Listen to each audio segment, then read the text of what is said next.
como una palabra.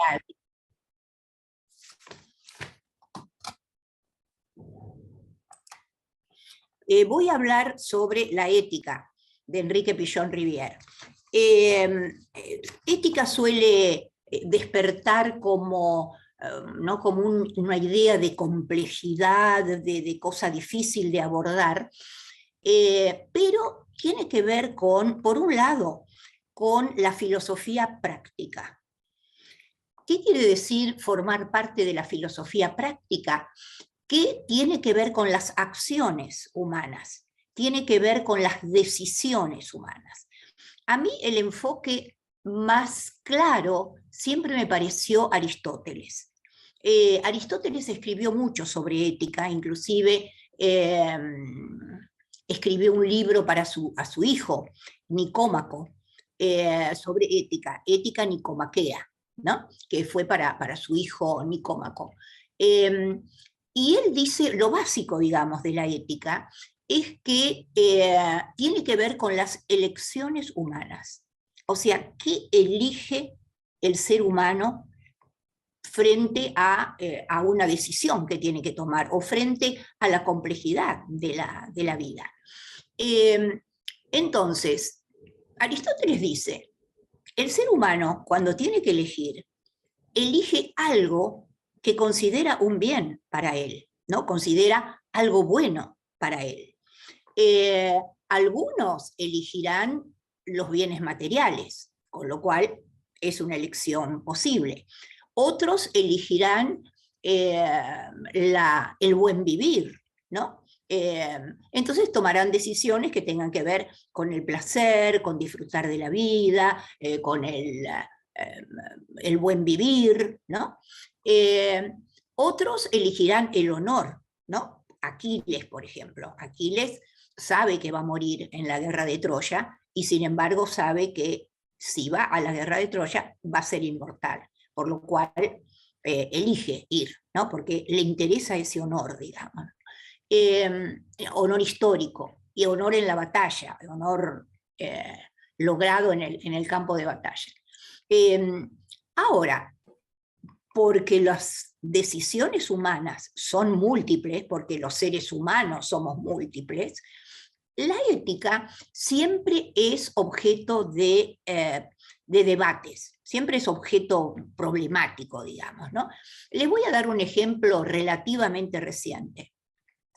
Relativamente, Evo Morales era presidente de Bolivia, y ustedes saben que él denominó a Bolivia como una plurinación, ¿no? Incluyendo a los pueblos originarios. O sea que él reconoce que no son un país, sino que son varias naciones plurales que están en conjunto, ¿no? Dentro de Bolivia, pero son plurinacionales.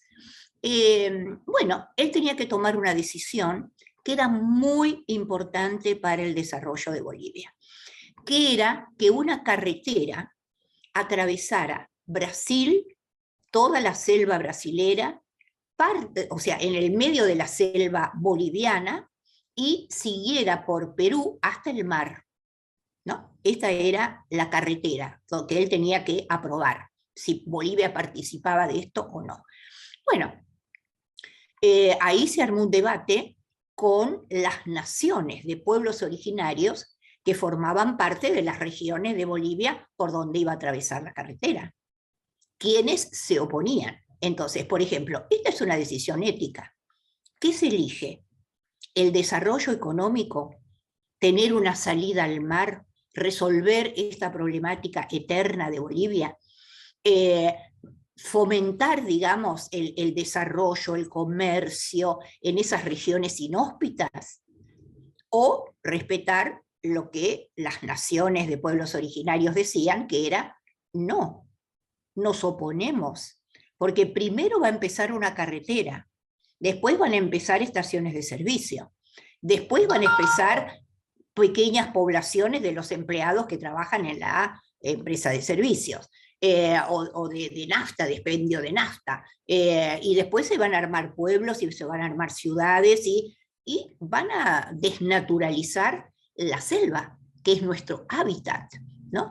Bueno, ahí Evo Morales tenía una decisión ética muy problemática, digamos, ¿no? Porque si decía que no se iba a hacer la carretera, afectaba el desarrollo de Bolivia, el desarrollo económico de Bolivia. Y si decía que sí a los pueblos originarios, le privaba a Bolivia de un desarrollo económico importante. Pero si decía que no, favorecía a esos pueblos originarios, que se oponían a la progresiva destrucción de su hábitat, ¿no? Bueno, Evo Morales terminó diciendo que no, o sea, respetando la voluntad de los pueblos originarios. Pero este es un ejemplo de lo compleja que puede ser de repente una elección y cómo el ser humano tiene la libertad de elegir entre uno y otra opción, ¿no? Pero por eso mismo los que tienen una lectura económica, digamos, van a decir, pero qué decisión tan errada. Le privan a Bolivia y le privan al comercio, a la conexión internacional, a formar parte del continente sur, de Sudamérica, y enriquecernos, ¿no? O sea, tienen mil argumentos para decir que es una decisión equivocada. Pero esta es la elección, digamos, que responde a la ética, ¿no? Pero en ese sentido, podríamos decir que nosotros vivimos la ética en todas las pequeñas resoluciones que tomamos en la vida. Por ejemplo, nos despertamos. Bueno, ¿qué hago? Me lavo los dientes, eh, me preparo el mate, y lo primero que hago es tomar mate. Bueno, esta es una elección. Elijo la salud, digamos, elijo mi salud dental porque hace bien cepillarse, qué sé yo, o me inclino por el placer del laissez-faire, del disfrutar, etcétera, etcétera. O sea, la ética forma parte de la vida cotidiana, de esas decisiones que tomamos. A veces son muy importantes y otras veces son pequeñas, digamos, ¿no? O están en pequeñeces de la vida cotidiana. Bueno, yo me quiero referir a la decisión de Pichon-Rivière en lo profesional, ¿no? En lo profesional, pero que marca su vida, eh, y en lo que podríamos decir deontología profesional. Porque cuando se trata de la ética de las profesiones, por ejemplo, los psicólogos tienen una ética profesional, los sociólogos tienen una ética, los psicólogos sociales tenemos una ética, y esa ética que está ligada a lo profesional se lo denomina deontología, ¿no? Deontología profesional. En ese sentido, yo creo que una gran decisión que toma Enrique Pichon-Rivière es una decisión que implicó, digamos, introducir la mirada social dentro del campo psicoanalítico. Ustedes saben que Pichon fue primero médico, luego psiquiatra, luego psicoanalista, y los últimos años, del 55 al 77, él se aboca totalmente al desarrollo de la psicología social, de su psicología social. Los últimos años de su vida, desarrollando investigación social y experiencias grupales, ¿no? Esta fue una decisión muy valiente, digamos, en el sentido de que tuvo un costo muy alto para él, lo cual también nos da cuenta de la valentía, digamos, que le significó tomar esta decisión.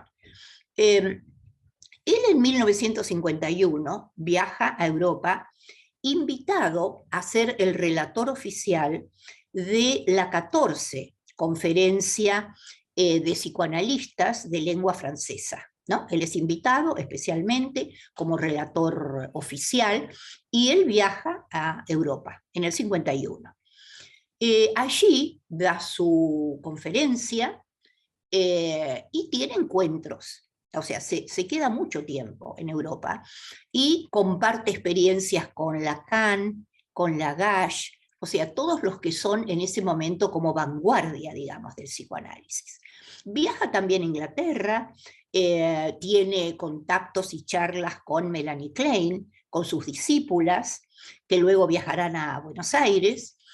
Arminda Verasturi, él viaja con Arminda Verasturi, que era su primera mujer, y fue la madre de sus hijos, digamos, de sus 3 hijos varones, y ella fue la primer psicoanalista de niños, ¿no? Que se especializó en psicoanálisis de niños, y supervisaba con Melanie Klein, supervisaba por correo, ¿no? En ese momento. Pillon, después de tener, digamos, esta especie de baño del psicoanálisis más importante internacionalmente, vuelve a la Argentina y entra en crisis. Es una crisis muy importante la que él tiene, que le dura 4 años. 4 años. Si ustedes leen atentamente el prólogo del proceso grupal, ahí él confiesa esta crisis. ¿Y qué es lo que dice en el prólogo? En el prólogo dice que él detectó en su esquema referencial cambios que significaban alejarse del psicoanálisis, digamos, ortodoxo de su momento, y alejarse de quienes fueron sus maestros, Freud y Melanie Klein. Esta crisis le impidió escribir durante 4 años. Se dedicó a la docencia, y él señala que lo distanciaba, digamos, era una concepción del mundo interno. Pillon-Rivière tiene una concepción del mundo interno vincular, de estructura vincular. Nosotros estamos rodeados de vínculos, nosotros somos una trama vincular, nuestro mundo interno está conformado por vínculos, por estilos de relaciones, y la dialéctica, y la relación dialéctica entre mundo interno y mundo externo, ¿no? Esto, él centra en estas 2 diferencias, ¿no? Con el psicoanálisis ortodoxo, más teórico, individual, por supuesto. Pillon-Rivière tiene una visión colectiva, ¿no? O sea, él desde el inicio se caracterizó por tener una visión social en el psicoanálisis. Por ejemplo, quería que los psiquiatras se hicieran psiquiatras dinámicos, pudieran incluir al psicoanálisis en su mirada psiquiátrica, no solamente lo biológico, los cuadros psicopatológicos, etc. ¿Y qué quería de los psicoanalistas? Que atendieran en los hospitales públicos, que fueran al hospicio, que atendieran psicóticos, o sea, que se comprometieran con su realidad, con los pacientes de su contexto, ¿no? Y por supuesto resultaba muy atractivo, sobre todo para los jóvenes, ¿no? Para los jóvenes psiquiatras. Bueno, Pillon sufre esta crisis que le impide escribir. Ustedes saben que el lenguaje hablado es más fácil que el lenguaje escrito, ¿no? Es como si que quedara escrito es una declaración como de peso, ¿no? Como que no se puede borrar, no se puede decir, no, pero en realidad lo que yo quería decir era tal cosa o tal otra, ¿no? O sea, está ahí como estampado. Hasta que supera este momento de crisis y en 1955 funda el IADES. ¿Qué es el IADES? Es el Instituto Argentino de Estudios Sociales. Y ahí, con sus discípulos, ¿no? Todos psicoanalistas, todos atendiendo pacientes, empieza a abrir un nuevo campo, ¿no? Que es el de la investigación social. Gino Germani, hacía muy poco que había viajado desde Italia, Italia estaba bajo el fascismo en ese momento, a fines de los 40, principios del 50, y se había dedicado a la investigación social, ¿no? Gino Germani es reconocido como el primer metodólogo, digamos, que tuvo la Argentina, y que la sociología le debe mucho, digamos, en ese sentido a Gino Germani. La cuestión es que él decide que se van a dedicar a la investigación social. Ricardo Abenburg es uno de sus discípulos psicoanalistas, y él tiene una frase muy, muy gráfica que dice: Pichon nos arrancó del diván del psicoanalista y nos puso en la calle, y nos encontramos tocando el timbre de distintas familias para hacerles una encuesta sobre la salud, sobre la satisfacción o insatisfacción, sobre determinados productos, ¿no? Porque Pichon fue absolutamente heterodoxo en las cosas que investigaba. Lo que le ofrecían, él investigaba. Podía venir un pedido desde las minas de Río Turbio, por ejemplo, por problemas de alcoholismo, y entonces él investigaba. El problema del alcoholismo, digamos, de los mineros, era que las minas de Río Turbio quedaban cerca de Chile. Entonces tenían muchos chilenos que los fines de semana cruzaban la cordillera y la pasaban con su familia, ¿no? Con su familia, con sus hijos, con su mujer, etc. Pero había muchos que eran de Catamarca, eran de Jujuy, eran de Salta, eran de Corrientes. No podían irse un fin de semana y volver, ¿no? Estaban transculturalizados, digamos, estaban arrancados de su tejido social habitual, de su familia, de su hábitat, de su cultura particular, de su música, de sus aromas, comidas, gustos, ¿no? O sea, la complejidad que tiene una cultura, las canciones, las costumbres, los hábitos. Entonces, ¿qué hacían? Los viernes terminaban de trabajar, iban al prostíbulo a tomar y a tener encuentros con mujeres. Entonces empezaban a tomar y seguían todo el sábado, después seguían el domingo, y el lunes no podían empezar a trabajar. El lunes tenían tal grado de resaca que no iban a trabajar. El martes había alguno que otro recuperado y iba, y el miércoles sí, ya estaban todos más o menos sobrios como para trabajar. Y esto era una gran pérdida para la empresa, ¿no? Pero Pichon lo que descubre es esto, los efectos del desarraigo, ¿no? Y los efectos de alienación, de anomia, que produce la pérdida del lugar de pertenencia, ¿no? Y el no encontrar ningún tejido social que suplante esta pérdida, ¿no? Como un desgarro, digamos, de ese tejido social que no encuentra una sustitución para albergarlos, ¿no? Esto puede ser un pedido, pero de repente recibía un pedido de L'Oréal de si había mercado para que L'Oréal desembarcara sus productos de belleza acá, en la Argentina. Y él también las investigaba, ¿no? O sea, pero a él lo que le interesaba era descubrir ciertas claves de ese sujeto social que aparecía en las encuestas, en las reuniones, en los grupos motivacionales, ¿no? El fenómeno social le interesaba. Les voy a dar un ejemplo.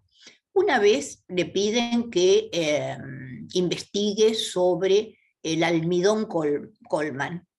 Yo no sé si los jóvenes a lo mejor no saben, pero cuando yo era chica, todas las niñas usábamos guardapolvo. Era una especie de uniforme para igualar a todas las niñas, digamos, y varones, porque los varones también usaban un guardapolvo.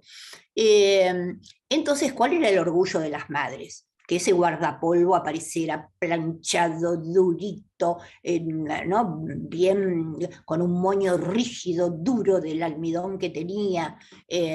Hay algunas que se sonríen, o sea que lo recuerdan, digamos. Pero a Pillon, ¿qué le interesaba? ¿Saben cuál fue la conclusión de Pillon?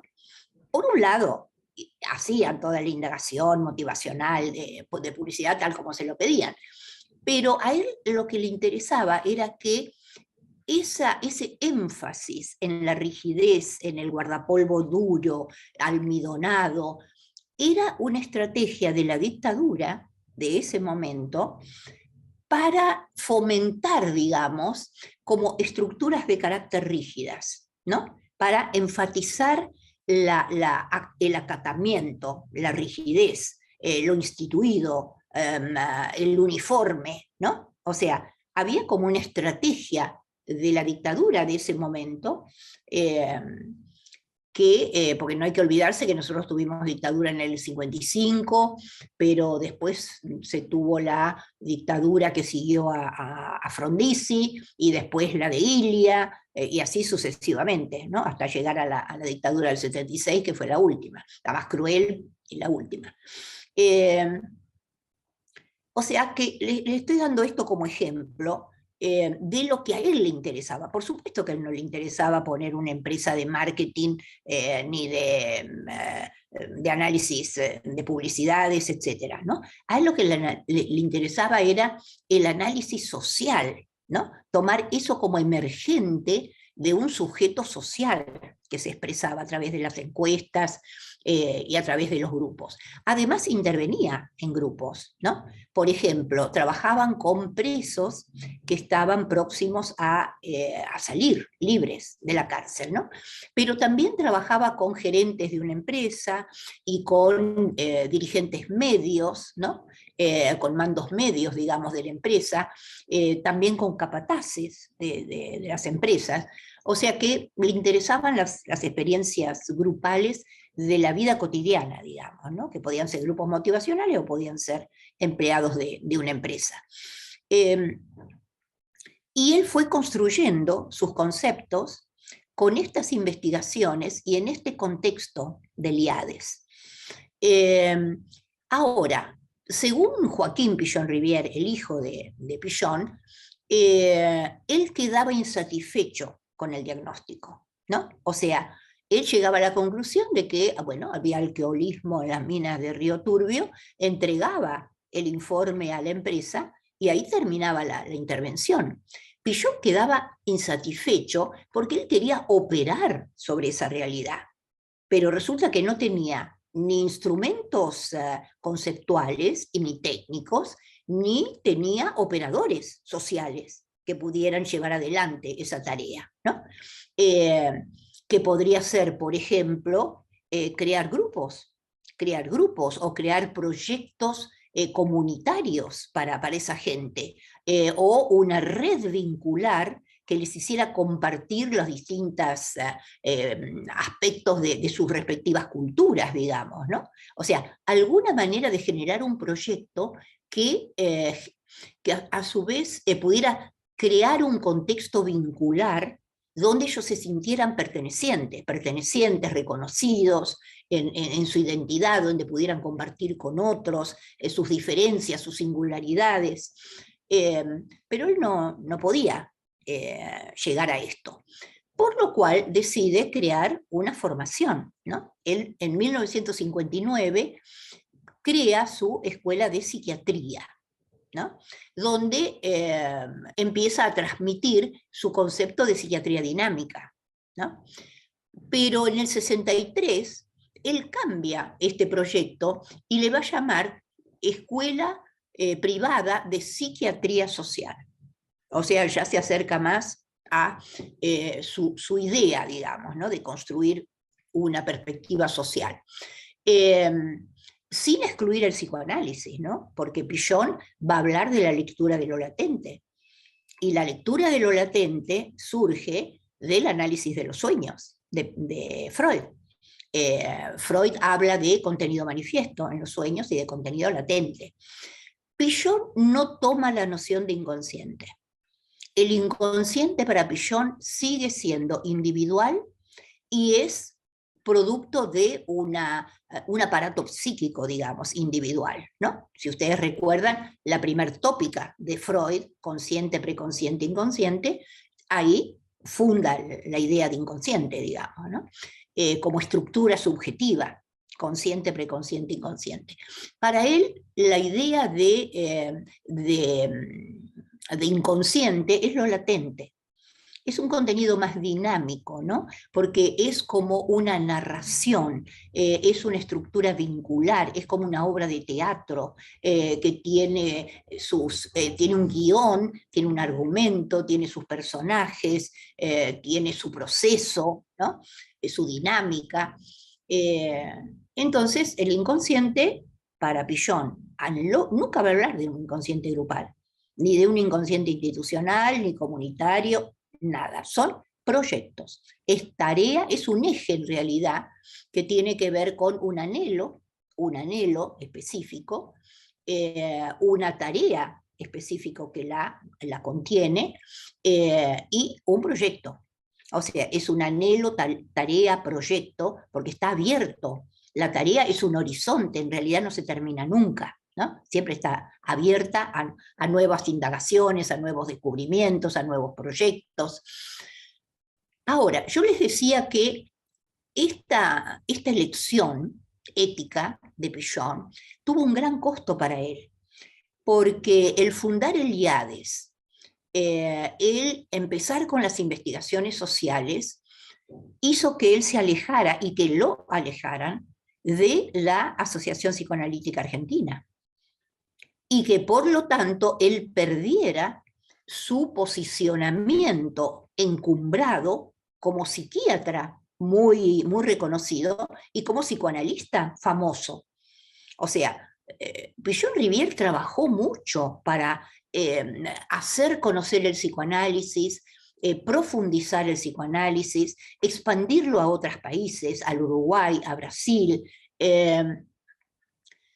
O sea que él era un psicoanalista muy, muy comprometido, digamos, ¿no? Con sus maestros.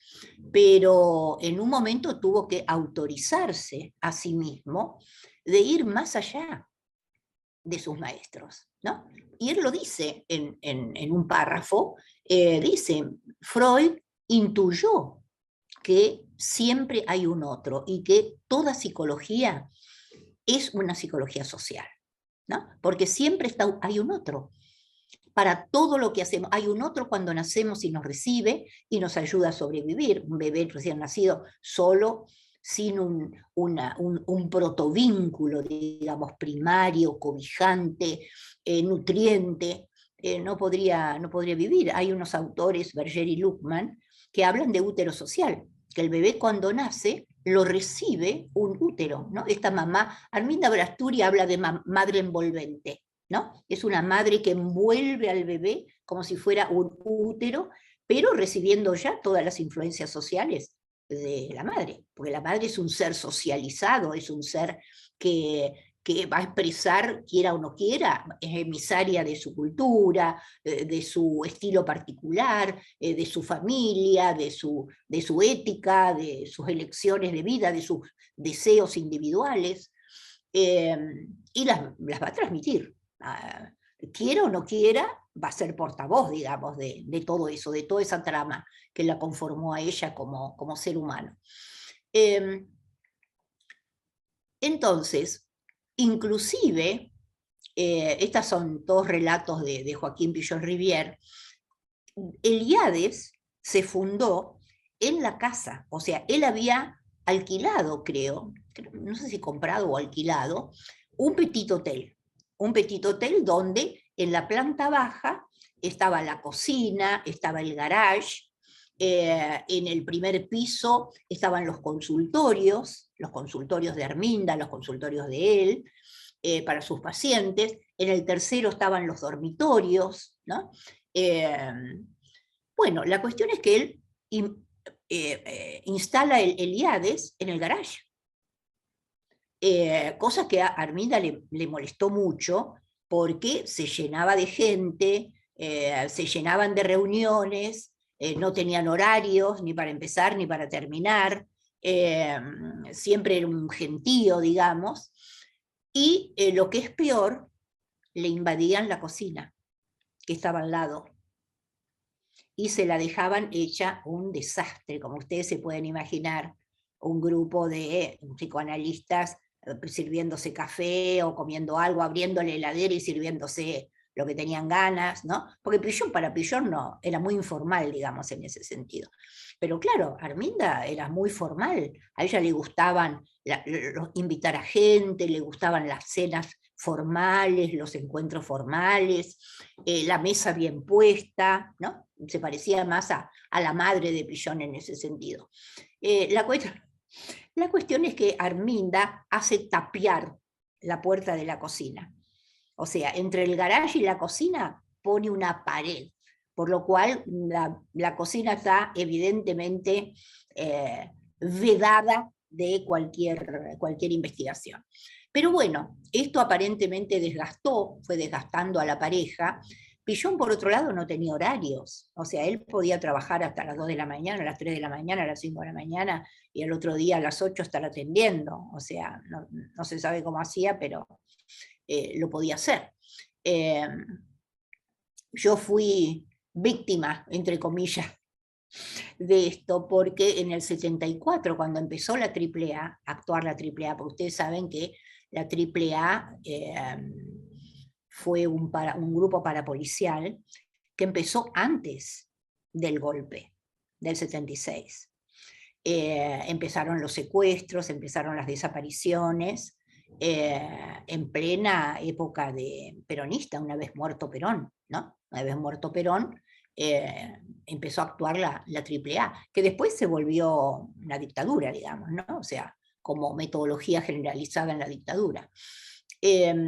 Pero en la escuela recibimos una amenaza de Pillon, porque había que cerrar esa fábrica de zurdos y Pillon tenía que cerrar la escuela e irse del país. Bueno, la cuestión es que todos estábamos asustados, hubo distintas hipótesis, esto era junio, supónganse. Entonces algunos decían, bueno, adelantemos las vacaciones de invierno, y entonces esa pausa nos da tiempo para pensar, para reflexionar, para averiguar la seriedad de la amenaza, etc. Y Pillon dijo, no, de ninguna manera. Acá seguimos igual, la escuela no se cierra, yo no me voy, si van a venir, que vengan. Bueno, él fue tan firme en su decisión que todos lo seguimos, aún con miedo, con temor, lo seguimos. Es cierto que se cambiaron algunas palabras, ¿no? En vez de dialéctica, por ejemplo, empezamos a hablar de dinámica, ¿no? O sea, se transmitía el mismo concepto, la misma idea, digamos, se transmitía, pero con pequeños cambios. ¿No? Por ejemplo, no se hablaba de Marx, pero se podía hablar de materialismo histórico, ¿no? Sin nombrar a Marx, digamos. Había como un cierto cuidado, digamos, ¿no?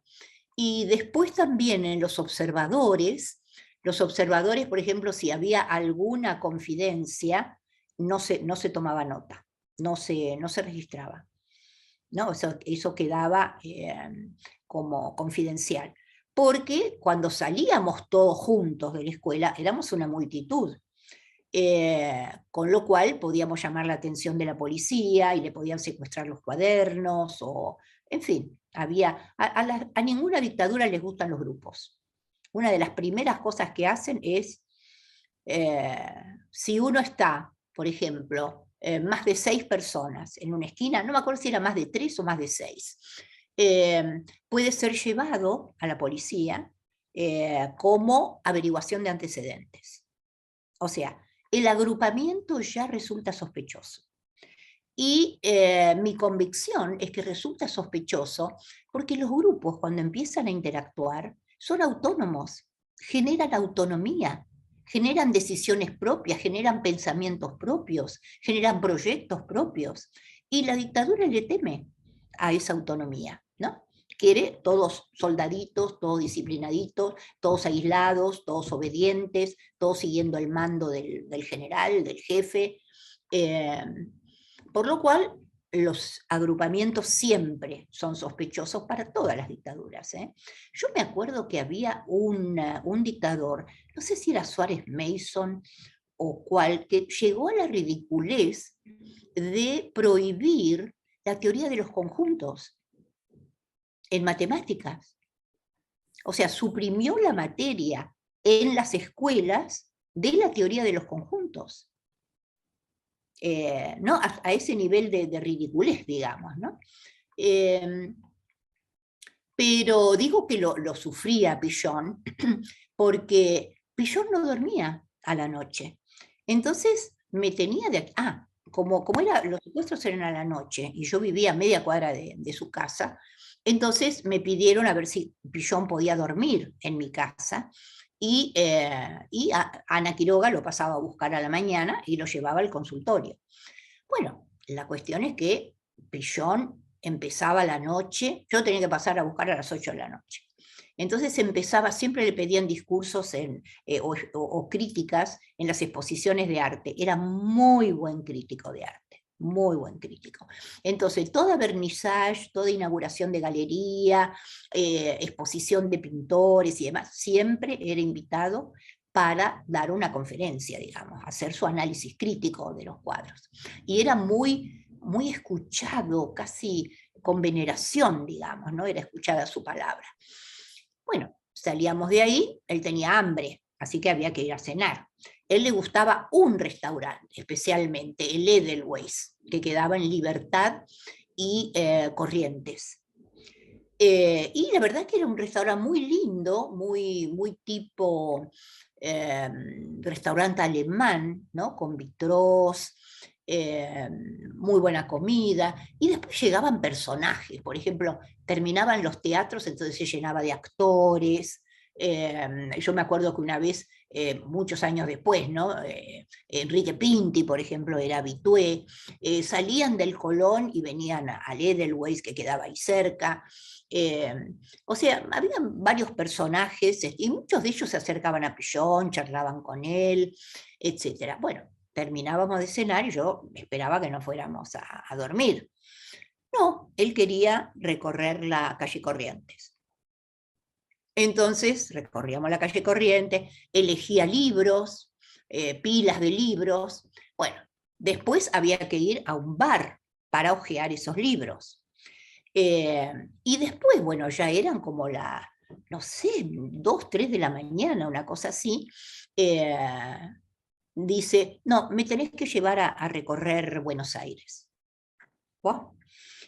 Yo tenía un Fiat 600, así que imagínense lo motorizado que estábamos. Entonces me llevaba a recorrer, por ejemplo, lugares de Belgrano, llévame a tal calle, para acá, y entonces miraba, era como una ceremonia, y lo hacía todo en silencio, ¿no? Y yo la verdad que no me animaba a preguntarle por qué hacíamos esa gira, ¿no? Pero me llevaba a diversos lugares que él quería ver y se quedaba mirando y como meditando. Y después pensé, bueno, tal vez se estaba como despidiendo, ¿no? Él muere en el 77 y esto sería el 74, más o menos, ¿no? Pero no sé, nunca supe, digamos, exactamente por qué me llevaba a recorrer esos lugares. Después intuí, porque me contaron que en Belgrano él también tenía con su segunda mujer, que era concertista, que le decían Coca, habían tenido un petit hotel en Belgrano. Entonces yo supongo que alguno de esos lugares era este, ¿no? Donde él había vivido con Coca y con su hijastra, ¿no? La hija de Coca. La cuestión es que yo, no sé, a la semana, a los 10 días, como él era todas las noches igual, yo ya estaba oniroide, yo no sabía si estaba despierta, estaba soñando, estaba lúcida, estaba dormida, o sea, porque él no dormía y yo trabajaba, yo atendía pacientes. Entonces llegó un momento que yo no pude soportar más. Y además, por precaución, yo estaba separada en ese momento, pero vivía con mi hija. Y para albergar a Pillón, yo tuve que darle el dormitorio de mi hija, con lo cual mi hija fue a vivir con el padre. Por seguridad también, ¿no? Fue a vivir con el padre. Con lo cual yo extrañaba mucho la cotidianidad, digamos, con mi hija.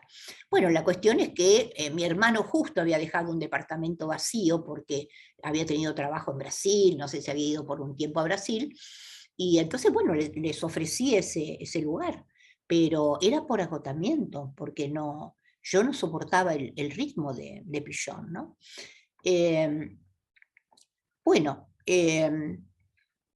entonces, nosotros somos herederos de ese periodo, ¿no? Donde Pillón inicia sus conceptualizaciones. Ustedes piensen que en el 55 él empieza las investigaciones sociales y ya en el 58 él tiene la famosa experiencia Rosario, donde él vive esa experiencia Rosario, que ustedes lo tienen relatado en La técnica de los grupos operativos, un artículo que escribió con Blecher, con Rolla y otros, es en colaboración, digamos. La técnica de los grupos operativos. Bueno, para él eso fue como la presentación oficial de los grupos operativos. Todos los conceptos que nosotros utilizamos, psicología social, grupo interno, vínculo, concepción de salud como adaptación activa a la realidad, la noción de enfermedad como estereotipia, los ámbitos, los vectores del cono invertido, o sea, todos los conceptos que utilizamos cotidianamente surgieron del IADES, ¿no? Es producto del último Pillón. No es producto, o sea, por supuesto que el último Pillón contiene a los anteriores, ¿no? Pero fue conceptualizado, sistematizado y publicado a partir de las investigaciones sociales en el IADES. O sea que nosotros heredamos esa psicología social creada por Enrique Pillon-Rier en los últimos años de su vida. Yo conozco a Pillon en la dictadura de Onganía. O sea, yo estudiaba psicología, estaba estudiando la licenciatura en psicología, y en el siguiente cuatrimestre yo tenía que cursar una materia que el titular era Blecher, era José Blecher. Y yo tenía como mucha expectativa, digamos, ¿no? Porque Blecher era como la figura de la psicología, ¿no? O sea, era el faro de la psicología en la facultad era Blecher. La cuestión es que viene la noche de los bastones largos. O sea, en junio de 1966 se da el golpe, creo que fue en marzo, pero en junio se interviene la universidad y está la famosa noche de los bastones largos, a partir del cual se cierra la facultad. Y como no había información, los rumores eran que se iban a cerrar las ciencias sociales en general, que se iba a cerrar la sociología, antropología, psicología, porque las ciencias sociales eran también una especie de fábrica de zurdos. Entonces, yo intento, como estos rumores eran muy fuertes y no había información formal, trato de inscribirme en La Plata, pero ni me gustó la Facultad de Psicología de La Plata, ni me era viable la cantidad de viaje que tenía para cursar, con lo cual me vuelvo a Buenos Aires y esperar novedades, digamos, de la facultad, de la Universidad de Buenos Aires.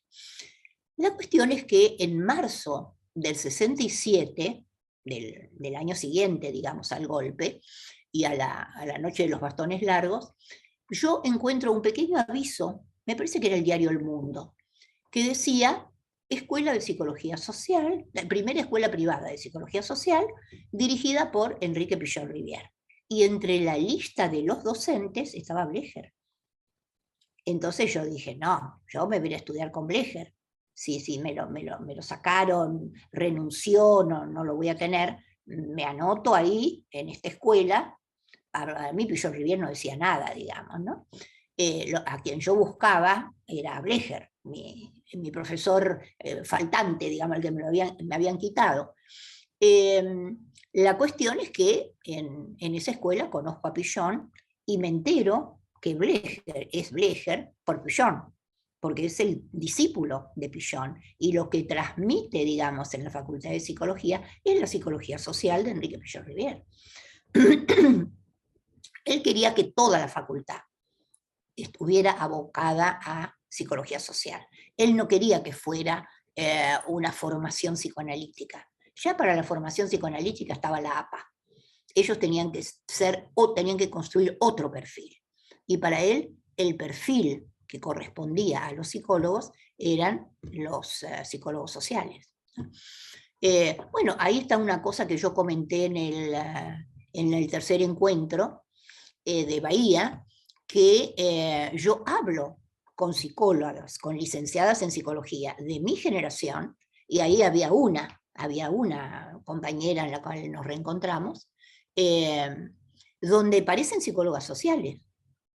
O sea, hablan, y eso es por Blecher. O sea, ellas estudiaron con Blecher, por lo cual el diálogo es muy fácil. Hay como un ecro común, digamos, ¿no? Que facilita muchísimo el diálogo. Bueno, y ahí empiezo a estudiar con Pillon. Lo primero que me llama la atención es la variedad del público de Pillon. O sea, en 1967 es el año donde él cambia el nombre de Escuela de Psiquiatría Social por Primera Escuela Privada de Psicología Social. Y abre la inscripción, posibilita la inscripción a todo el mundo. Bueno, éramos una multitud, tal es así que hubo que crear un primer año de los lunes y un primer año de los miércoles. Yo no me acuerdo en cuál estaba yo, me parece que estaba en la de los miércoles.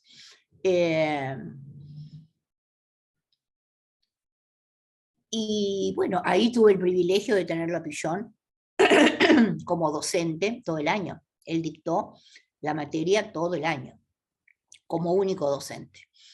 Y ahí lo que me llamó la atención era, por un lado, la heterogeneidad del público, porque había sindicalistas, había gente como muy ruda, digamos, en el sentido de, ¿vieron esos aspectos de laburantes, de manos curtidas, manos grandes curtidas, o sea, como de obreros de la construcción?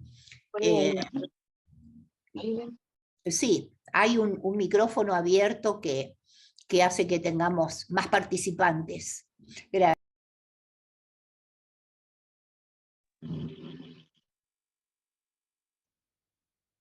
Gladys, se te apagó el tuyo.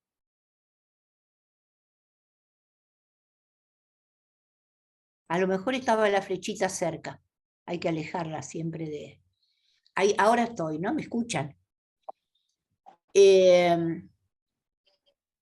Había, por ejemplo, damas que parecían de clase alta, ¿no? Por la manera de vestir, usaban sombreros, por ejemplo, usaban sombreros y venían con sombreros a la clase, al grupo.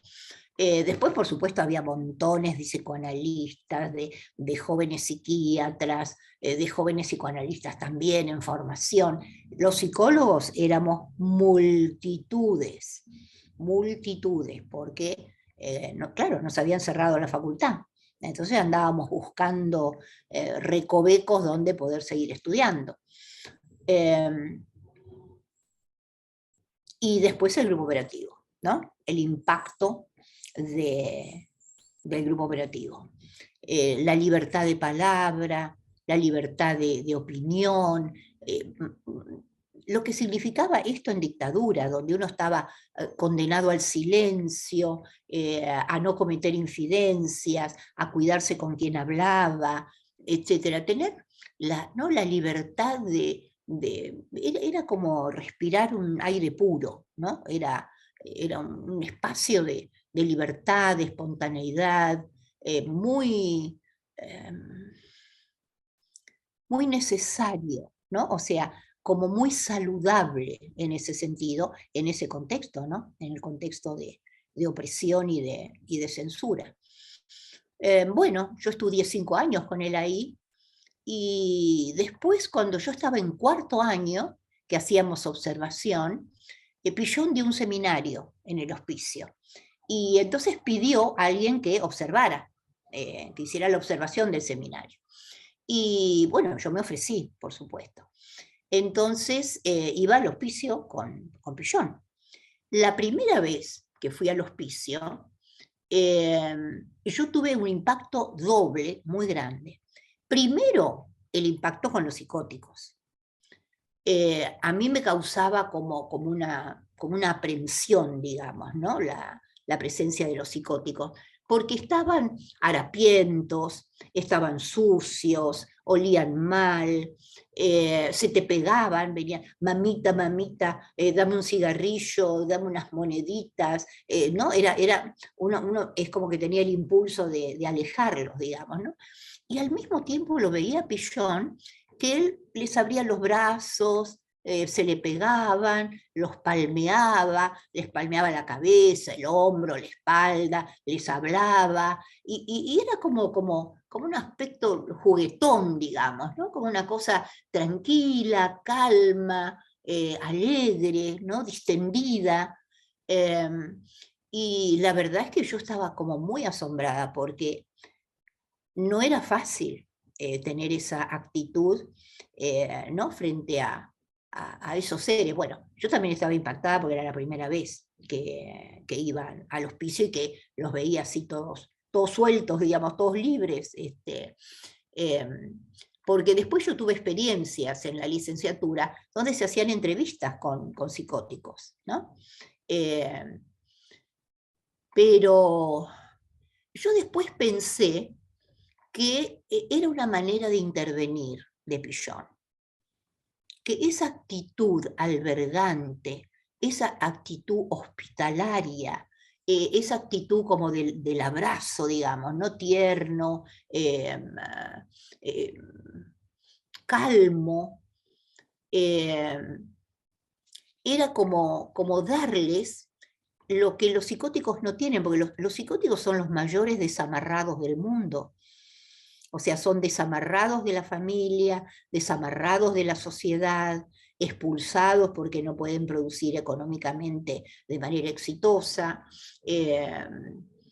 O sea, que están expulsados de todos lados, están desamarrados, no tienen amarre con el mundo, ¿no? Y Pillón les ofrecía exactamente lo contrario, ¿no? Les ofrecía como un puerto, como una especie de puerto que alberga, ¿no? Que alberga, que protege.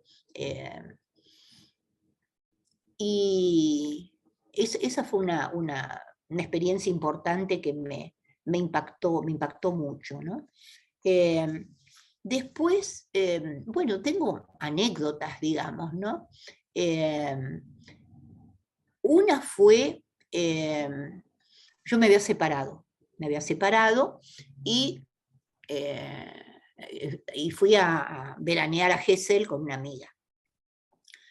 Y resulta que Pillón también había ido a Gesell. Entonces yo digo, bueno, lo voy a ir a visitar. Una tarde lo voy a visitar. Entonces yo tenía un auto en ese momento, y bueno, bajo del auto, me acerco. Él había alquilado como una especie de chalecito que tenía una entrada como con un jardín, después tenía un porche, y ahí había un sillón de mimbre, digamos, donde estaba sentado Pillón, mirando hacia el jardín y mirando hacia la calle.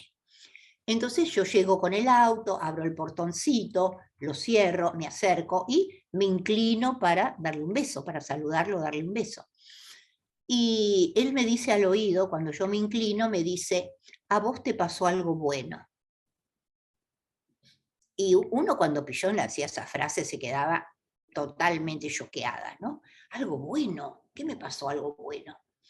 Y después de pensarlo, sí, me había pasado algo bueno. O sea, después de muchos años de separada, había conocido en un asado, en una cena de la noche anterior, había conocido a alguien que me había gustado, ¿no? Por primera vez.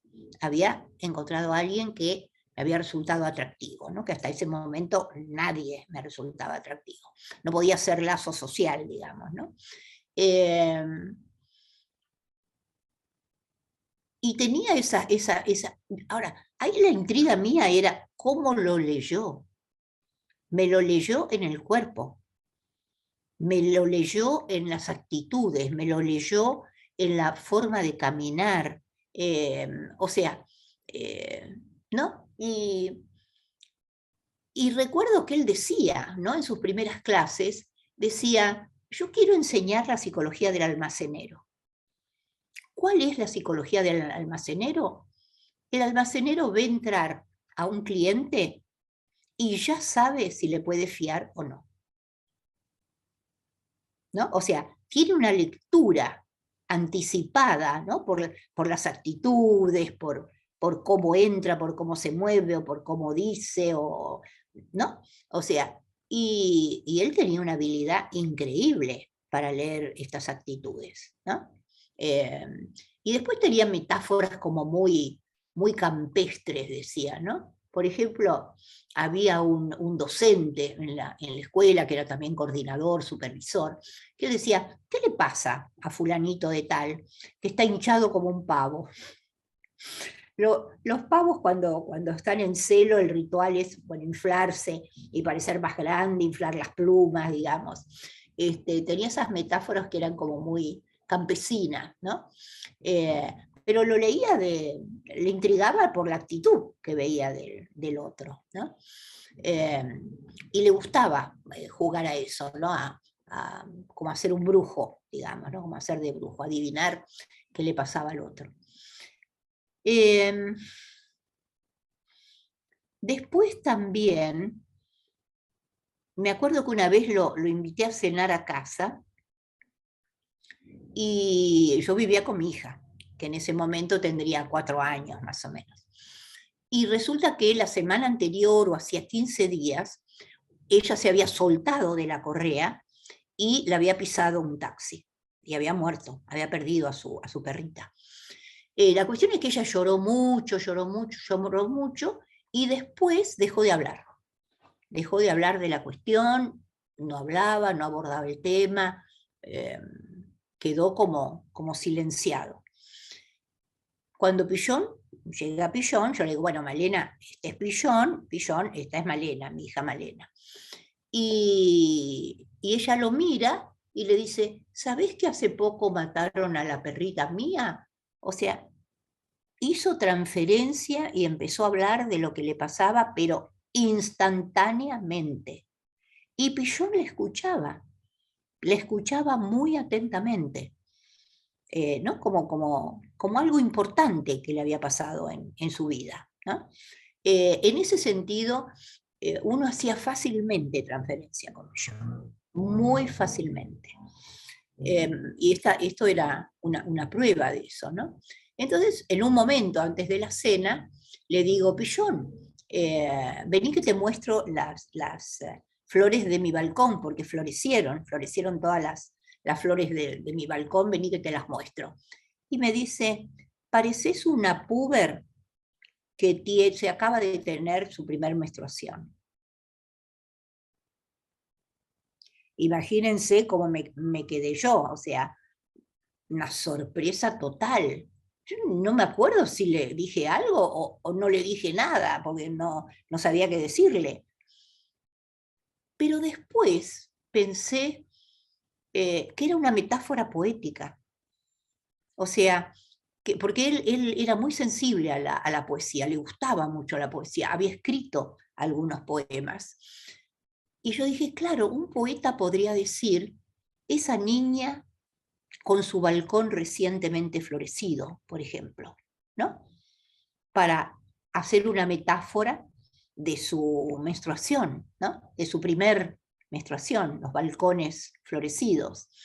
Y yo estoy convencida que su gran habilidad para descifrar los delirios psicóticos y entender qué es lo que significaban y qué es lo que querían decir, venía también de su capacidad poética, venía de su capacidad metafórica poética, ¿no? Donde podía transformar rápidamente una metáfora en un contenido, en un cierto contenido, digamos, ¿no? Con significado. Eso fue bastante choqueante, digamos, para mí.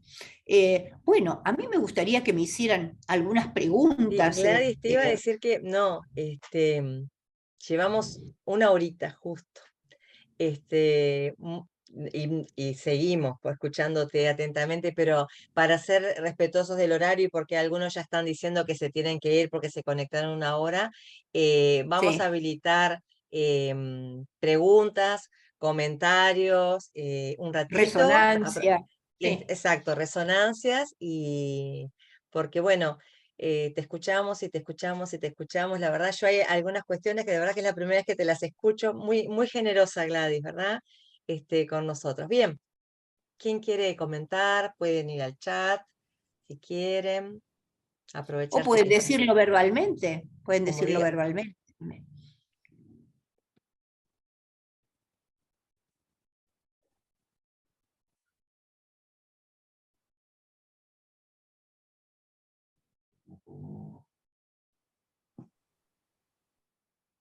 Buenas noches, yo la verdad agradecer la oportunidad, un placer total de escucharla y bueno, espero más oportunidades, muchas gracias, una gran enseñanza y buenísimo, muchas gracias. Gracias. Gracias a ustedes también por compartir, ¿no? Graciela, adelante. Sí, me parece que todo este relato que nos hizo Gladys nos hace acercar a otro pichón, y es como si hubiese pasado ayer. Lo hace tan vívido, tan lindo, tan una manera de transmitir tan linda, que, claro, lo sacamos un poco de los libros, lo sacamos un poco de aquel cartón que estudiamos y transmitimos, y lo vemos como el poeta, el hombre, el inquieto, ¿eh? Entonces, bueno, otro motivo más para agradecerte, Gladys. Muchas gracias. Sí, a veces se suele decir, cito Lema sobre todo, que Pillón era triste. Yo la verdad no lo vi nunca triste. Más vale, podía ser reflexivo, podía ser silencioso en su reflexión, como cuando recorríamos las calles de Belgrano, pero él no transmitía tristeza, ¿no? Era muy vital, era muy vital. Él siempre estaba en la escuela y uno se acercaba a él y le hacía algún comentario del grupo y él escuchaba muy atentamente, como si fuera la cosa más importante del mundo, ¿no? Se concentraba, escuchaba, hacía comentarios, eh, pero siempre como muy vital, ¿no? Yo por eso a veces sospecho que era la tristeza de Citolema, no la, no la de Pillón.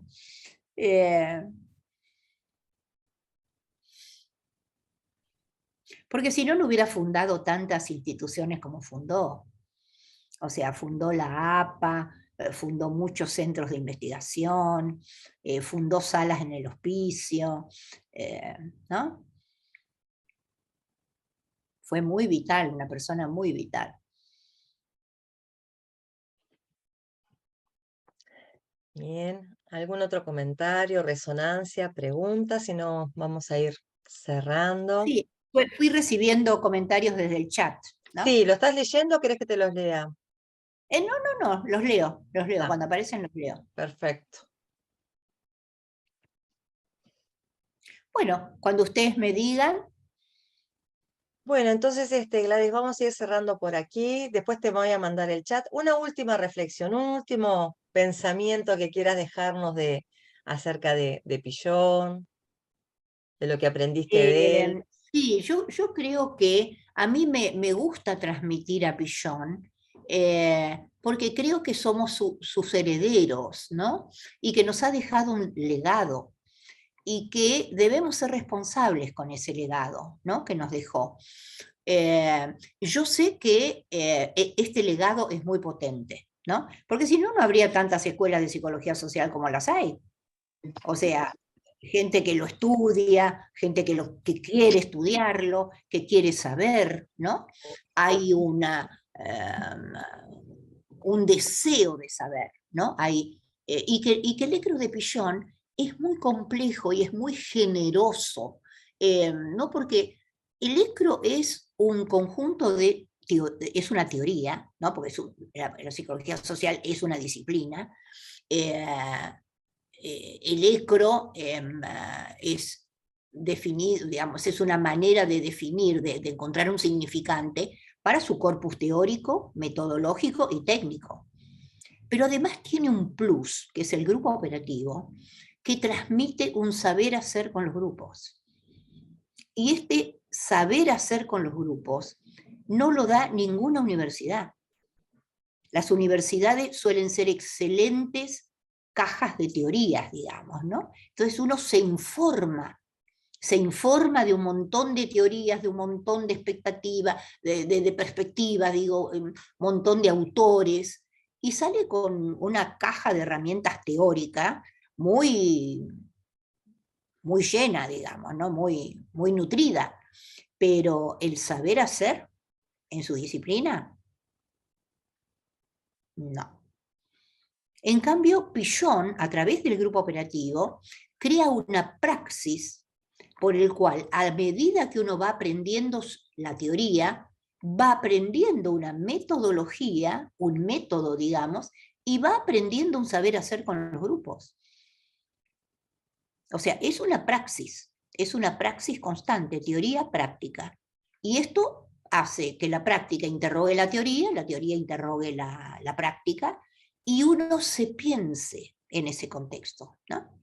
Porque la praxis es pensar el contexto, interrogarlo, modificarlo, a su vez hacer una práctica concreta, pero además pensarse en esa práctica, ¿no? En esa relación dialéctica de práctica-teoría. Y me parece que la potencia de su legado está ahí, ¿no?